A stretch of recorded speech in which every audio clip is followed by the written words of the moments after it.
Assalamualaikum warahmatullahi wabarakatuh. Perkenalkan, saya Diki Firmansyah. Kali ini kita akan membahas mengenai diagram alir dari reaksi substitusi dan eliminasi.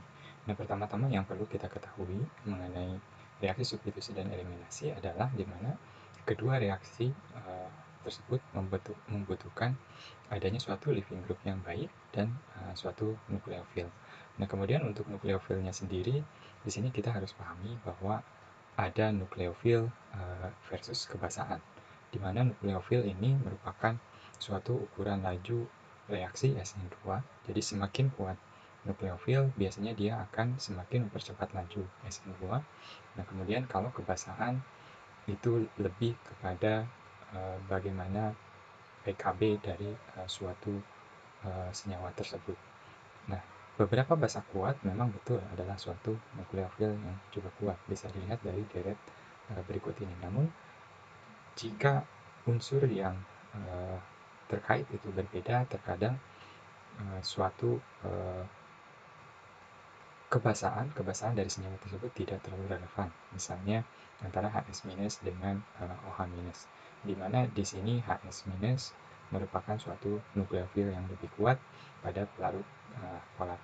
Nah, kemudian ketika kita ingin menentukan apakah suatu reaksi itu akan menghasilkan produk substitusi ataupun eliminasi, apakah itu unimolekular atau bimolekular, nah kita harus membuat deret pertanyaan ini. Nah, tentu saja diagram alir yang ada di sini, ini saya ambil dari website ini ya, dari Universitas CLA, dan di sini juga urutannya nanti kalian bisa lihat dari website berikut. Nah, ini adalah tabel penyederhanaan saja.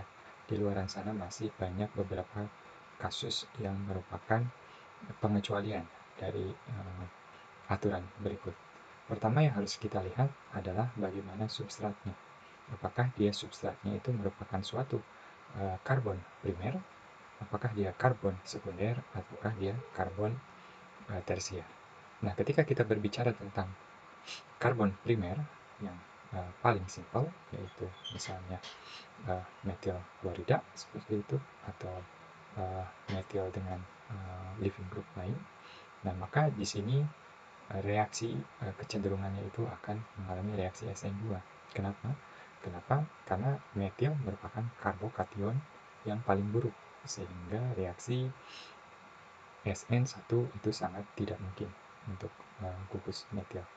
Nah, kemudian jika kita memiliki gugus dari substrat primer lainnya, maka kita harus mulai dengan pertanyaan kedua.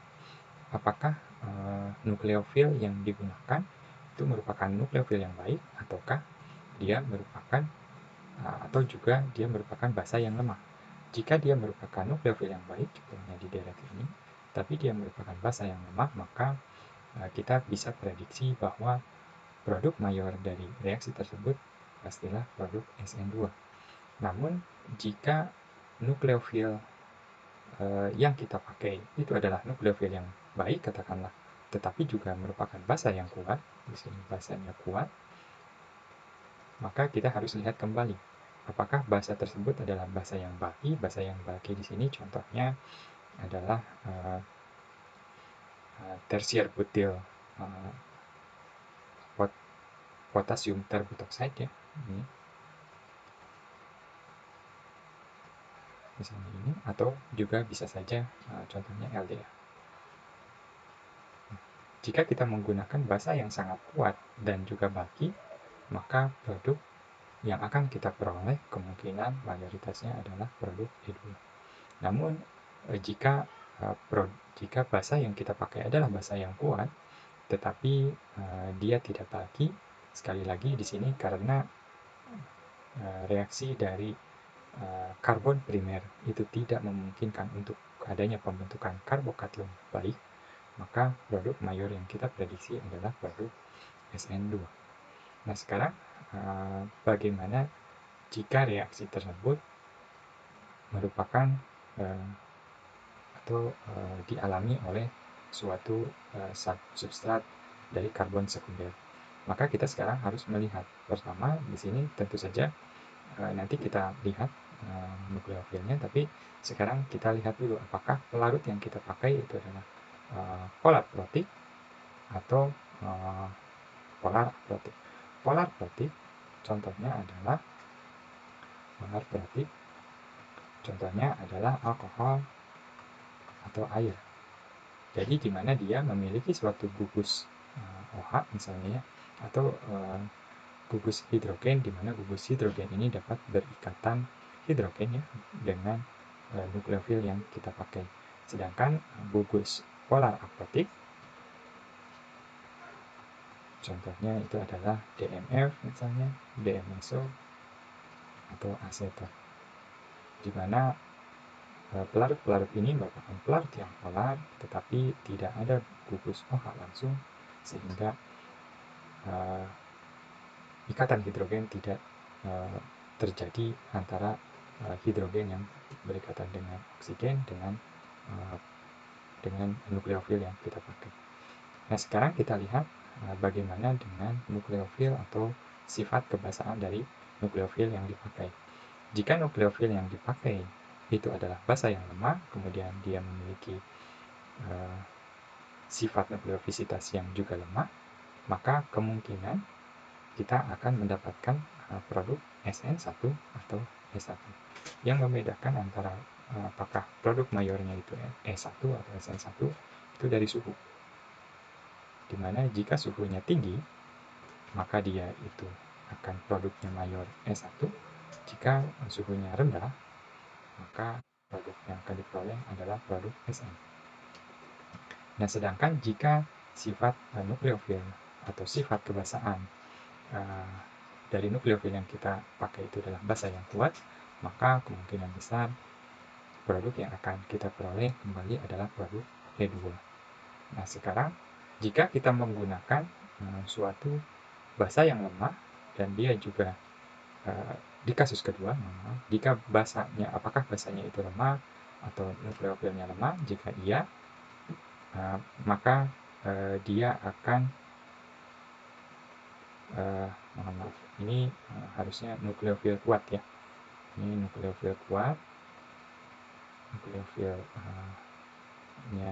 yang kuat ya, strong. Ini ternyata ada kesalahan. Ataukah dia ini bagaimana sifat basanya, bagaimana sifat nukleofilnya. Jika dia itu adalah nukleofil yang kuat, maka produk ini NU-nya, jika dia strong, maka produk yang akan kita peroleh adalah produk SN2. Tapi jika kita menggunakan basa yang kuat, nah ini produknya kembali kita akan mendapatkan produk eliminasi bimolekular. Nah, sekarang bagaimana dengan substrat dari karbon tersier? Nah, kita lihat kembali, jika dia itu kita menggunakan nukleofil, bagaimana sifat nukleofil atau kebasaannya. Jika dia merupakan nukleofil yang lemah, kemudian basanya yang lemah, maka kita akan melewati jalur karbokation, dikarenakan karbokation tersier ini merupakan karbokation yang stabil, dan di sini reaksi SN2 itu tidak dapat terjadi.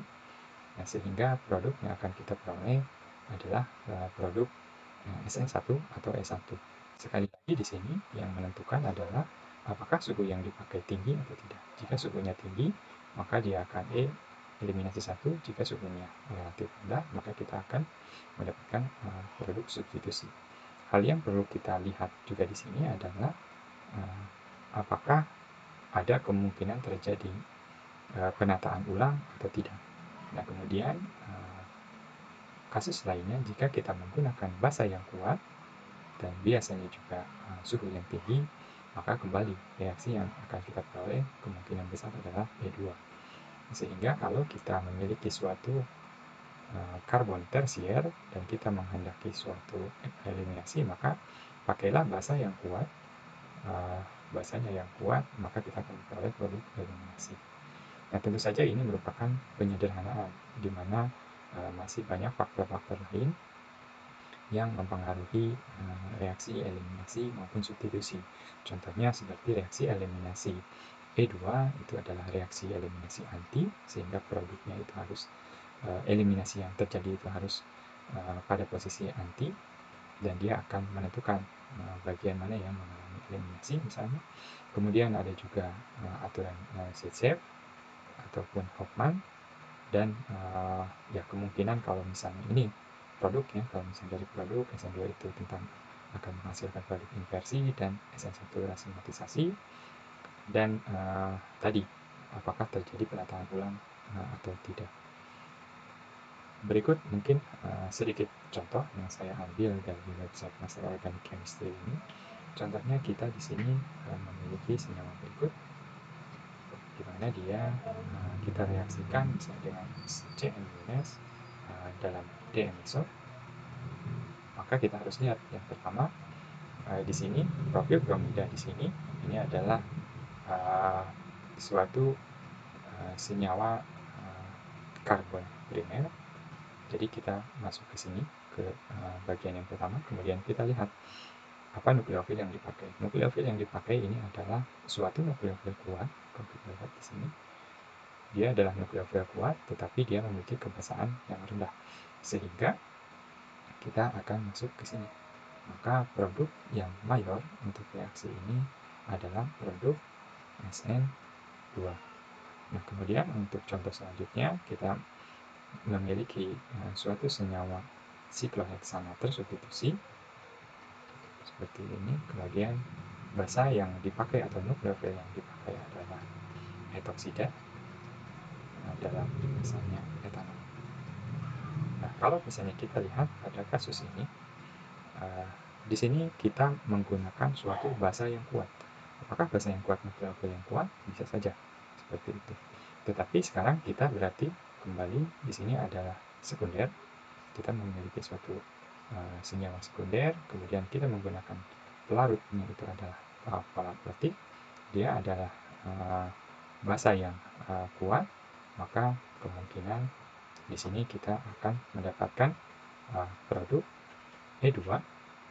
Nah, di sini tentu saja kalau misalnya kita memiliki keterangan suhu, maka kita bisa lebih yakin bahwa dia itu reaksinya misalnya E2 ataukah dia itu reaksi E1. Namun kalau misalnya kita lihat dari struktur ini, maka alkenanya pun akan stabil. Berarti kita kemungkinan di sini akan mendapatkan produk E2 dengan minornya itu adalah SN2. Nah, untuk kasus selanjutnya di sini misalnya kita memiliki senyawa siklo kembali, siklo pental di sini tersubstitusi sama seperti ini. Nah, kalau misalnya kita lihat di sini adalah karbon tersier, di mana reaksi atau basa atau nukleofil yang dipakai adalah metanol. Maka untuk kasus ini kemungkinan besar kita akan mendapatkan produk dari substitusi SN1. Contoh selanjutnya di sini kita memiliki suatu kembali alkil tersubstitusi. Di sini kita dehidrasi ya reaksinya. Kita menggunakan H2SO4 dalam keadaan panas. Nah, di sini kembali kita memiliki suatu karbon tersier. Nah, sedangkan basa yang kita pakai tentu saja ini SO4 minus, ini bukan merupakan basa yang kuat, bahkan ini merupakan asam kuat seperti itu. Dikarenakan dia basa yang kuat, maka kita masuk ke kategori ini produknya kemungkinan SN1 atau E1, tetapi di sini kita ada informasi panas, maka produk yang akan kita peroleh mayoritas adalah E1. Sekian tutorial singkat dari saya. Mungkin masih banyak hal yang tidak terbahas, tapi saya coba membuat tutorial ini dalam bentuk yang singkat. Silakan untuk lebih jelasnya kembali merefer kepada textbook buku Solomon kalau di sini yang saya pakai, atau ada beberapa banyak website di sana juga yang membahas tentang diagram alir, reaksi substitusi dan eliminasi. Sekian dan terima kasih.